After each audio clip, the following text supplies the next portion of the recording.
Esta actividad corresponde a la asignatura Bioética Clínica y trata sobre vacunas para el SARS-CoV-2. El objetivo es analizar los problemas éticos derivados de la investigación y posible comercialización de las vacunas.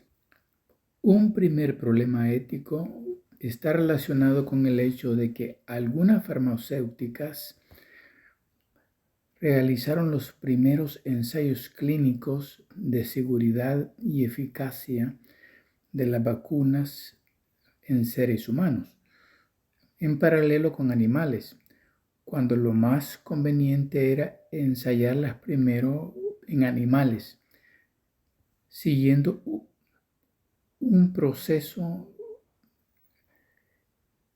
en etapas, hasta por último llegar a los seres humanos.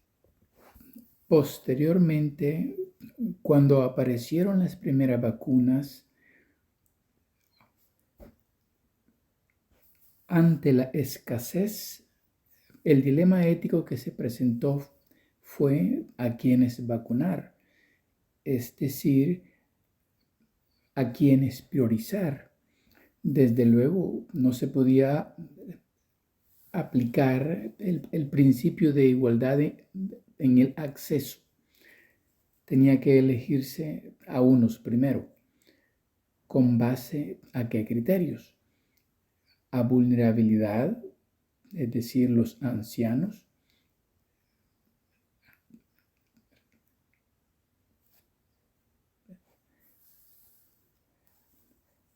a utilidad productiva, es decir, los individuos que realizaban actividades productivas y que sostenían la economía, o a los que estaban en primera fila atendiendo los casos de contagio. El sector salud, seguridad y colaboradores. ¿Qué criterio gozaba de mayor justificación ética? La mayoría de países optaron por los que estaban en primera fila atendiendo las emergencias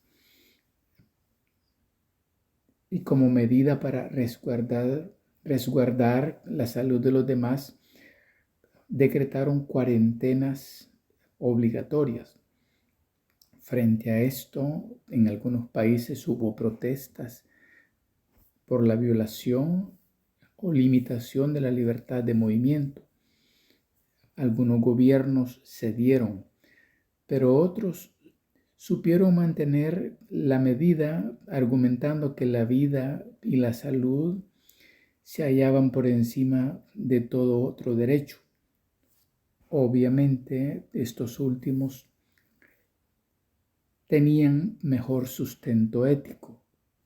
Luego, también cabía plantearse si la aplicación de la vacuna debía ser obligatoria o voluntaria. Obviamente, la necesidad de detener el contagio y proteger las vidas de los individuos sugería que debía ser obligatoria. Pero ¿puede un gobierno obligar a un pueblo a vacunarse? Sobre todo al inicio, cuando era de sobra conocido que las vacunas no habían tenido el tiempo necesario para realizar todas las pruebas.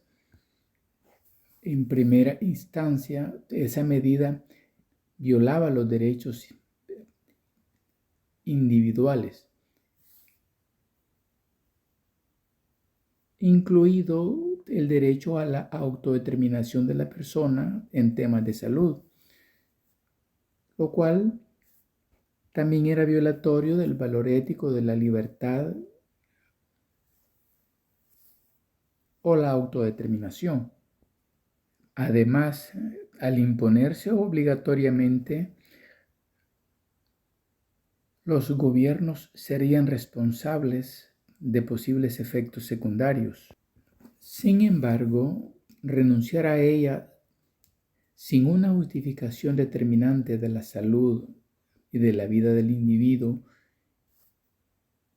era exponerse a quedar vulnerable al contagio, lo cual era también violatorio de la ética, porque representaba un atentado no solo contra el valor de la vida y de la salud, sino del respeto a la salud y la vida de los demás ante la posibilidad de adquirir el virus y convertirse en portador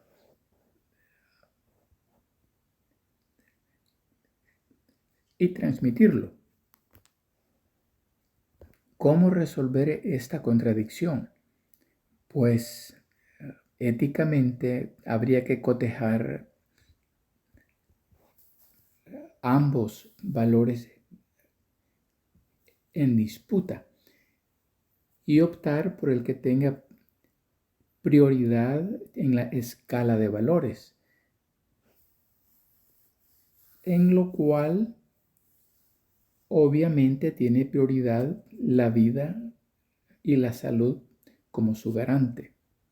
Este valor ético está por encima del valor de la libertad y la autodeterminación, ya que sin la salud no hay vida y sin vida no existe la posibilidad de gozar de ningún otro valor. La alternativa de la aplicación voluntaria de la vacuna era la mejor opción, porque representaba la autocomprensión y la madura, libre decisión de asumir una responsabilidad ética consigo mismo y los demás. Obviamente, este camino debía procurarse en primera instancia mediante una publicidad gubernamental conducente a la motivación de vacunarse voluntariamente. Es lo que fue haciéndose en la mayoría de países del mundo.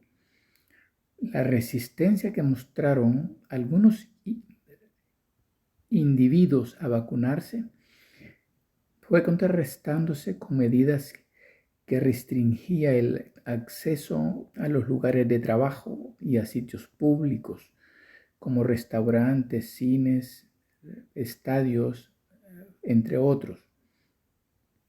Aún hasta el día de hoy hay individuos que no se han querido vacunar, pero tienen menor peligro de contagio porque se ha logrado la inmunización de la mayoría de la población en casi todos los países. En fin, había que plantearse si la vacuna debía ser gratuita o pagada.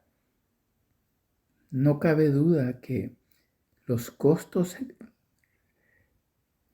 económicos para la producción de estas vacunas a corto plazo fueron exorbitantes, a lo que se suma la ganancia de los centros de investigación y de las farmacéuticas, por lo que el precio al público había de ser elevado, no al alcance de muchos,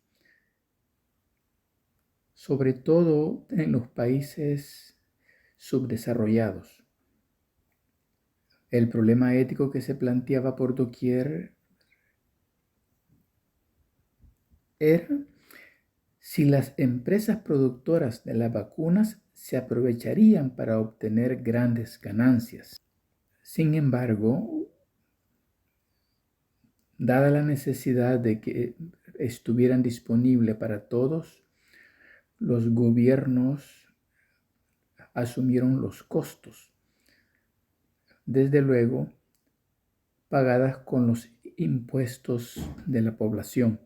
La gratuidad de las vacunas no solo cumplía los principios planteados por la ética principialista de justicia y beneficencia, sino también la normativa legal del derecho que los ciudadanos tienen a la salud presente en casi todas las legislaciones del mundo. Reflexión personal. Vacunarse por libre voluntad sin necesidad de ser obligado por los gobernantes supone poseer un gran sentido de la responsabilidad, siendo propiamente lo que en la tradición ética se ha llamado la autonomía ética, a lo que González Melado y Di Pietro se refieren en su artículo como ética de la responsabilidad. En otras palabras, la autonomía ética sería sentirse obligado por sí mismo o actuar por la propia convicción personal a cumplir los valores y las normas éticas. No ser obligado por una autoridad externa a cumplirlos. Es justo lo que constituye el ideal ético. Pero esto no es algo que han alcanzado todos los individuos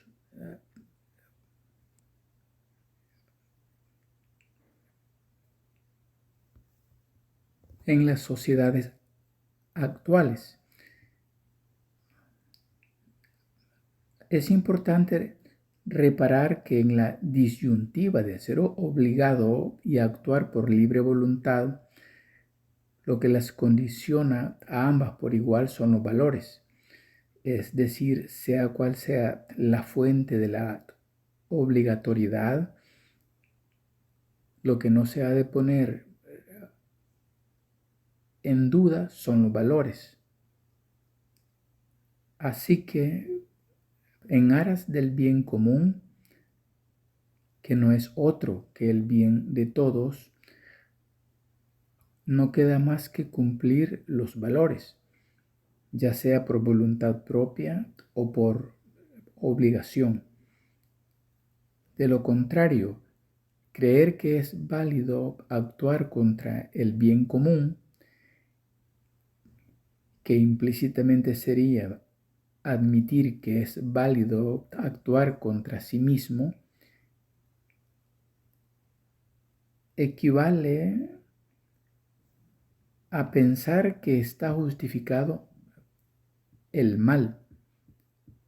Platón y Aristóteles señalaron que el mal solo podría hacerse por ignorancia o por una conducta perturbada por alguna anomalía mental.